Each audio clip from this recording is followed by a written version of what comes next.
Sir എന്താ sir എനിക്കൊരു ആരാധിയാണെങ്കിൽ എവിടെ കൊടുത്തേക്ക്. ഓ ദാ എന്താ സാർ? ഇന്നലെ നടന്ന കൊലപാതകത്തിന്റെ അതിന്റെ ദൃക്സാക്ഷിയാണ് ഞാൻ. എല്ലാം ഇതിൽ എഴുതിയിട്ടുണ്ട്. സാറിന് എന്നെ മനസ്സിലായില്ലേ?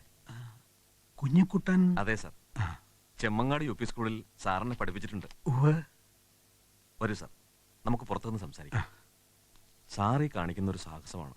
സ്വന്തം മകനെതിരായിട്ട് തന്നെ. ഇവിടെ എത്രയോ കൊലപാതകങ്ങൾ നടക്കുന്നു. കള്ളക്കടത്ത്, പെൺവാണിഭം, കള്ളനോട്ടടി. ഇതിലെ കുറ്റക്കാരെ പോലീസുകാർക്ക് അറിയാഞ്ഞിട്ടല്ല.